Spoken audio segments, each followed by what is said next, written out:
Since the beginning of the AIDS epidemic in the early 1980s, over 35 million people worldwide have died. My guest today is Sean Strub, author of Body Counts, a memoir of politics, sex, AIDS, and survival. Sean is a gay man who, as a young adult in the early days of the emerging AIDS epidemic, was grappling with his own emerging identity. Thrust into the catastrophe unfolding around him, he became a strong organizing force, a leader and coordinator of the lobby that would eventually force the U.S. government to acknowledge the medical abyss we were all facing, not just homosexuals. I say Sean became an accidental activist because his memoir traces the evolution of a gentle soul into an organizing force, born of the desperation of seeing his community under attack. First, by mysterious medical maladies leading to wasting, debilitation, and finally death. And then by a government and spiritual leaders who first denied anything was happening and then blamed the homosexual community for bringing it on itself and deserving what it got. Sean is an AIDS survivor, courageous enough to take the experimental drugs being tested on those diagnosed with AIDS. His survival is a miracle in itself. Sadly, so many of his community did not survive. To give our conversation more context, I'd like to play a video Sean taped explaining how the AIDS epidemic shaped his life and work. And while we will treat this very serious topic with delicacy, this subject may not be suitable for everyone. Please use your discretion. I'm Alice Bloom. This is A Town and Village 2.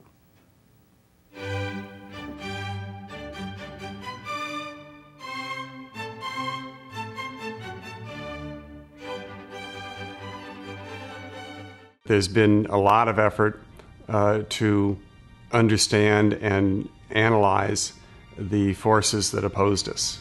There has not been as much reflection on the mistakes that we in the gay community made early on. Had I been in a position of leadership at the time, particularly with my political background and orientation, I'm not sure I would have responded any differently. But I think it's very important to understand how the political environment influenced this community's leadership and response to the epidemic. Gay men were a despised minority, so by the time the first cases of the epidemic were recognized in 1981, a lot of the gay community, to one extent or another, was operating under the sense that we were under attack, that there was a target on our backs. We were being condemned in the most vile terms. Our families and our friends who maybe didn't know much about homosexuality started hearing these horrible things about us. When you take a part of your society and you treat it so poorly, you marginalize it and you give it fewer chances in life, you criminalize it, inevitably there are going to be public health consequences from that. There was a real decision, and I really believe it was a decision, to allow us to die. When you have kind of crossed that Rubicon, okay, I'm a gay man, and you begin to have sexual contact and relation, and you find people who like and appreciate you, your homosexuality is part of what they are attracted to, not something that repels them. So for the first time in your life, for the very first time in your life, you feel accepted for who you are, something you've never felt from your parents or from your family or from your school or from your churches or whatever. So there's a tendency to revel in that. We were so alone with each other that we created community through a sort of hypersexuality with each other, where we became each other's brothers. I don't regret the sexual contacts that I had. I don't regret the promiscuous times that I had. There was something that I gained from that in terms of feeling a part of a community, in terms of learning about myself, but it had its consequences as well. We had created a sexual ecology that so greatly facilitated transmission of pathogens. Whatever the pathogen was that was making people sick, we needed to interrupt that transmission.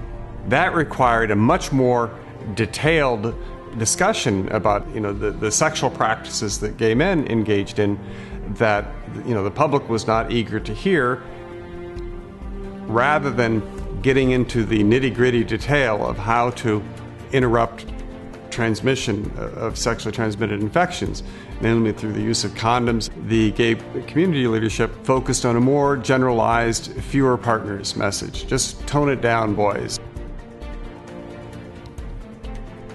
In June of 1983, that was the first time in the history of humanity that people who shared a disease got together and organized to assert their right to a voice in the decision-making that would so profoundly affect their lives at all levels of government and policy. It wasn't along the traditional benefactor-victim model of charity social service delivery.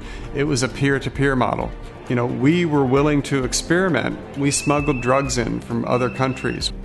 You know, then we began to get more strategic about how to use civil disobedience or street theater or demonstrations or targeted protests to change policies and actions. We were constantly fighting bureaucracies and red tape that weren't operating with the urgency that we were operating with to save our lives. So we were not victims. The responsibility I feel as a survivor is to share what happened from my vantage point, what I experienced, what I saw, and to do so for all the others who didn't make it. And to witness for those who were actually there and lived it, who had the courage to go public and to assert the voice of people with AIDS.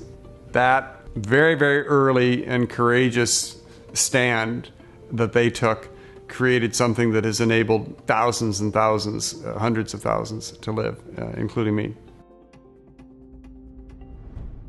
Sean, thank you so much for being my guest. We've learned a great deal about you. Where did you grow up? I grew up in Iowa City, Iowa. Okay, you've come a long way from home. What brought you to New York? Well, I first went to Washington as a 17-year-old in the spring of 1976. I was a political junkie and had gotten a patronage job running an elevator in the U.S. Senate. So I was an elevator operator, but my elevator was only for members of Congress and VIPs. So all day long I went up and down in the elevator with, you know, at that time, you know, it was not only Ted Kennedy, but George McGovern and Hubert Humphrey and Edmund Muskie and Barry Goldwater.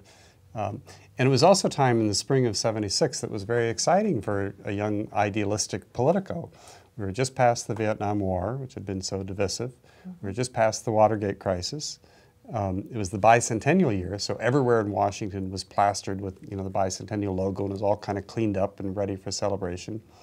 And Jimmy Carter was running for president, saying, "I will never lie to you," which was a novel concept for a presidential candidate. So it was really a sense of national renewal and very exciting. And so how did you get to New York?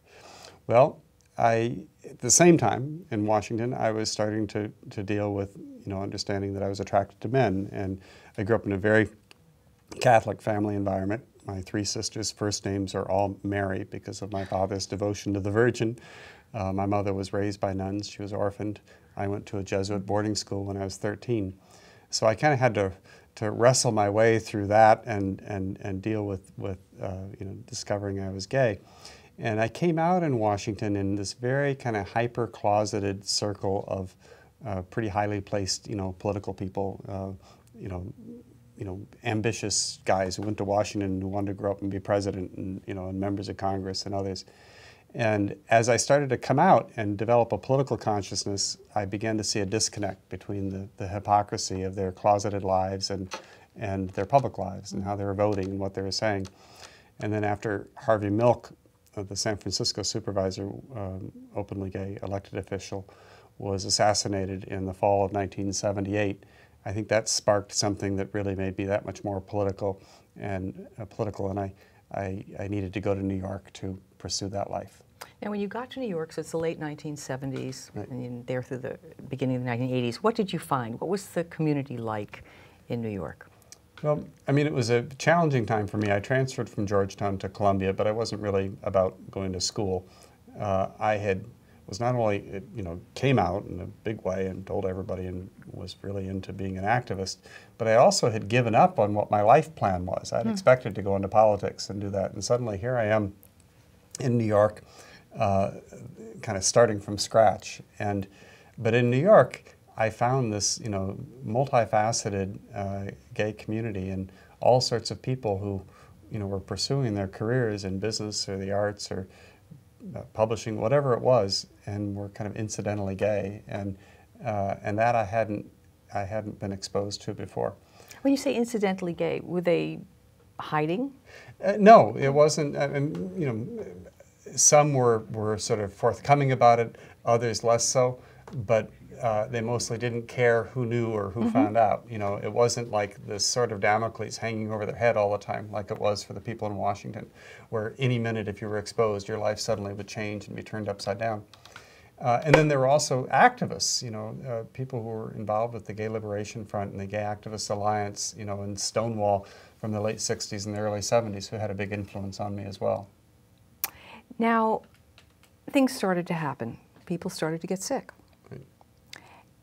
What was the reaction in your community when this started to happen and people discovered they had mysterious ailments and Right. there were nobody really to treat them and no answers? It was, I was in my early 20s and exploring my sexuality, and so going to the clubs and, leading a very lively social life. We'll just use that as the euphemism. And when people, when the epidemic was first reported, it wasn't an epidemic. It was a curiosity. 5 men in Los Angeles all died, and they had this strange kind of, shared, unusual, opportunistic infections. The first coverage of what was happening was, isn't this kind of strange? So it wasn't anything that many people saw, or anybody really saw, as something becoming huge. It was like you kind of took note of it. And then by mid to late 1982, the numbers were growing, and by 1983, I think most gay men, at least who were living in kind of an urban gay ghetto environment, were kind of aware that something was going on. For me, it didn't really hit home until personal friends of mine began to die in 83 and 84, two in particular in 1984, who were men I dated and were very important to me. And that, that made it real. And, within a year or two later, not only was I formally diagnosed, but, by then funerals and memorial services had become a regular part of my life and routine. How did you react when there was general denial that anything was going on? We had the President of the United States who denied, and we had the Jerry Falwells of the world who led the moral majority and held a mantle for vindictiveness. Well, the epidemic really introduced a lot of the country and the world to gay people for the first time. I think at the beginning of the epidemic, only 7% of people in America, 1 out of 15, said they knew someone who was gay or lesbian. And the denial, wasn't just in the culture, it was also within the gay community as well. I guess I wasn't surprised by either the Reagan administration's response. Gary Bauer on the Domestic Policy Council to Reagan advocated for sort of a benign neglect. He said, let nature take its course. This is nature's, cleaning house. And, the religious conservatives, were always looking for something to make political hay out of and raise money around. So that wasn't as shocking to me as it was sort of seeing people in the more progressive politics that I was involved in, who were embarrassed by it or freaked out by it, or fundamentally uncomfortable with homosexuality, so they couldn't deal with it, and that was frustrating to me. I saw it mostly in gay political terms, though. But how did you feel when things like the Helms Amendment was Sure. introduced? And explain what the Helms Amendment was. So, there were a series of Helms Amendments. So that was more a little bit later in the 80s, 86, 87, 88, whenever we were finally getting some action from Congress, some funding for HIV prevention or for condom promotion or whatever it was, or let alone for research and care. And Senator Jesse Helms was a senator from North Carolina, one of the last great kind of unreconstructed segregationists, someone who took great joy and pride in his racism and his misogyny and his homophobia. And he was also a master parliamentarian. So he would come up with these amendments, on the floor that kind of sounded okay, but would ultimately sort of, gut the legislation. And at a certain point, we had gotten so sick of him that a group of us, this was after we started to act up and we were doing great theatrical demonstrations in the streets, a group of us, we call ourselves the Helms 7, decided to do an action, sort of a media-friendly action, and kind of make fun of Jesse Helms. And so we fabricated a gigantic condom. It was 30 or 35 feet high when fully erect, made out of parachute material. And we had created it to fit over Jesse Helms's two-story brick colonial home in Arlington, Virginia. And so we pulled up one morning. Of course, we had alerted the media at about 8 o'clock in the morning and hopped out of a U-Haul truck, and we had this gigantic bale of a condom and portable generators and blowers. And Peter Staley and I, the ladder, we got up on the roof and we're unfolding it, and then there were guy wires and it was being inflated. And it was about 2/3 tumescent when the first cop showed up.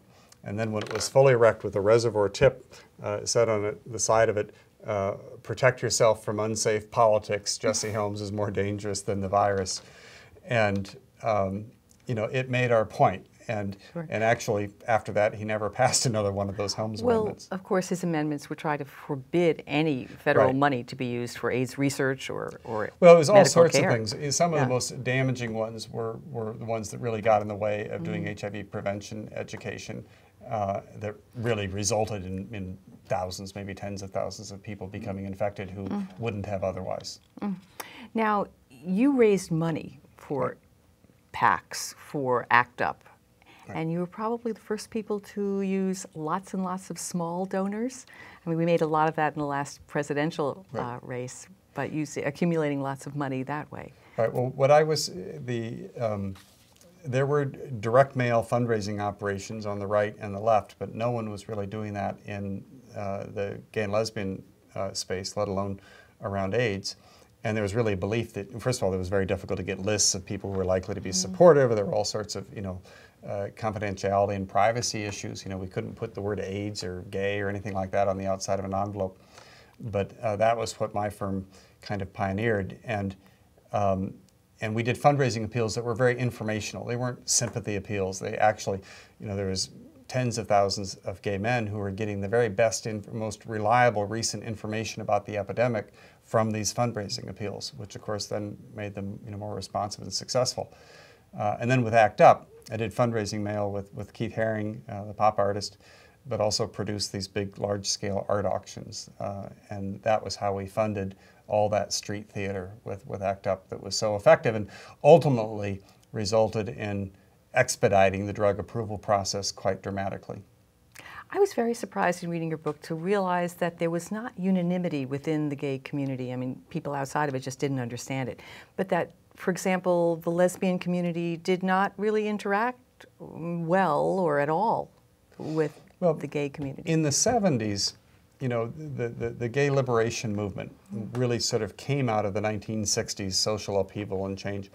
And so when I first came out, I knew gay men and then sort of lesbian feminists who really were more identified around feminism than specifically gay. And it was a struggle to create a co-gendered movement, to find the common ground. And a lot of that really happened early in the epidemic when gay men not only were, certainly many women were providing tremendous amount of care, but really taught a lot of gay men who weren't accustomed to politics or to organizing. This was new to them. They taught them a lot about that. A lot of gay men, the epidemic was the first time a lot of white gay men, the system hadn't served them. Their gender and the color of their skin gave them enough privilege that they hadn't felt what lots of other people had felt. The government was neglecting them or didn't care about their health or didn't care. Women were accustomed to that. People of color, it's like, what's new? But with a lot of gay white men, there was tremendous indignation and anger because they were experiencing that for the first time. And so we ended up learning from a lot of other communities how to organize, how to assert our voice once we realized how despised and maligned and how little concern there was about us. Now, you met resistance and yet support from people who were gay, often very prominent people, but were not out. Tennessee Williams became a supporter, and you had lots of stories about him in the book. You weren't so lucky with Mayor Koch. I mean, he did not want to acknowledge who he was or who we believe him to be. The closet and that fear and anxiety can do strange things to a person, and some that are very, really unhealthy. But in some cases, you'd find closeted people who were really going out of their way to do what they could to help. In other cases, and very often, our worst enemies were gay people who were closeted and so self-hating. Tennessee Williams was a kind of a funny story. That I'd met him at a party in Washington, and it turned out he went to school in Iowa City, where I'm from, and so on, and took a shine to me. I was a young, cute guy. And I ended up getting him to sign the first fundraising letter for what was the Human Rights Campaign Fund, which is today the Human Rights Campaign, the largest LGBT equality organization in the world. And he had to kind of be talked into it, and then he kept saying his lawyers were upset, and we ended up getting a letter from his lawyers saying we had to stop using this letter. And then actually the very last time I saw him, I ran into him in a restaurant, and he was excited to see me and introduced me to his guests at the table, and he says, "This is the guy I started the gay rights movement with." So now he's taking credit for it. Well, the condom on Jesse Helms's house, that was funded by David Geffen. He gave us $3,000 or $3,500 to pay for this thing. And at the time, we had to swear never to tell anybody or whatever. And then after Helms died, and David started sharing the story, so now we could tell it, and we wrote about it. They turned into being very proud of it. Now, at 37, you were diagnosed, and you were very, very sick, and tried many, many medications. You said in the book that if you hadn't stopped taking some medications, I think it was AZT, you probably wouldn't be here today. It was actually 27. 27, sorry. And when I was formally diagnosed, I had figured out that whatever this was had something to do with me almost from the beginning, because I had had some symptoms that were similar to some of the symptoms others who were immune compromised had. And I say that I am alive today both because I did not take some pharmaceutical treatment that was prescribed for me with the best of intentions around the conventional wisdom at the time, as well as because it was available to me when I needed it and I took it. Early on, AZT was the first antiretroviral, and it was a miracle drug for people who were severely ill and on their deathbed. I mean, I literally know somebody who wasn't walking and who took it, got better. But what we didn't know at the time was that it only lasted a short period of time, because the virus quickly developed resistance. So when the pharmaceutical company and some in public health thought, oh, it's working for these people who are very sick, let's give it to everybody who has this virus. And it actually ended up shortening the lives of some of those people because it facilitated developing resistant virus. But what we have to really remember was that all of this was experimental. It was all experimental. There was no time for trials. It was all experimental. It was also a gold rush for pharmaceutical companies, so there was that factor involved in it, in the for-profit drug development system, as it was becoming apparent that this was becoming massive. And there was desperation too. When somebody is dying, and that was one of our arguments to the FDA in terms of expediting approval and creating this parallel track, that when there is nothing else for someone and their alternative is certain death, and if they want to make an informed choice to try something that is experimental, that isn't yet approved or that we don't know, then they should be allowed to do that, and we should be able to harvest the benefit of that research. And that is something that I'm not sure has really gotten adequate recognition, as the many thousands of people with AIDS who stepped forward and let their bodies become laboratories. And what we've learned from that, not just about AIDS, but about the immune system, about viruses, about all sorts of things, that has benefited society, much more broadly. Now, out of your activism and your experience came a magazine. Right. Pause. Well, that was really in the early 90s. I'd started a treatment newsletter, and that was providing information about this treatment science that was all new, and these drugs that were coming out, and there were really not any experts. The people taking them, we knew more about them than anybody else.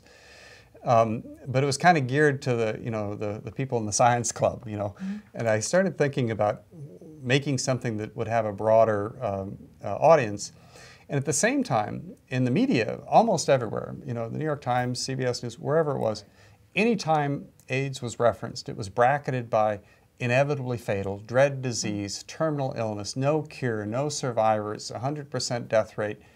And yet, in my own life, I was surrounded with a lot of people who had the virus, who were leading incredibly vital lives, even while managing this life-threatening illness, and even while most of them ultimately did die from it. But the life they had today, right now, was phenomenally vital. So the magazine was really to kind of show the examples of people who were maybe sometimes struggling, but who were, you know, raising their children and pursuing their careers and their dreams and traveling, all the while managing this chronic illness. And those examples, I think, are important because, you know, when we get, say we have a feeling in the back of our, you know, the hair on the back of our neck rises, or a feeling in the pit of our stomach, or we have cold feet, that's a physiological response to some kind of intellectual stimulation.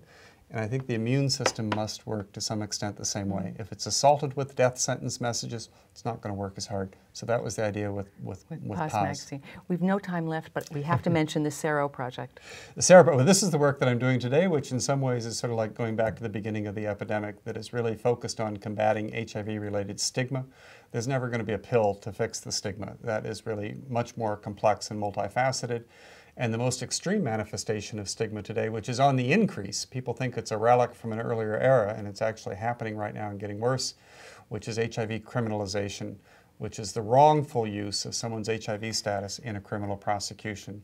So it's everything from putting people in jail for decades for not disclosing their HIV status, even when whatever they did sexually posed no risk of transmission and did not transmit, or like a man in Texas serving 35 years for spitting at someone.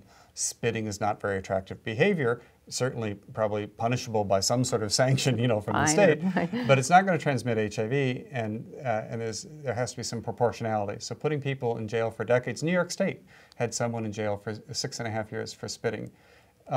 So these cases are happening all over the country. They really are driven by fear and a remaining and stubborn sort of fundamental and sometimes willful ignorance about the real routes, risks, and consequences of HIV transmission. Sean, I wish you continued good health and good luck with your projects. Thank you so much for being my guest. I wish we had more time because there's so much more to talk about.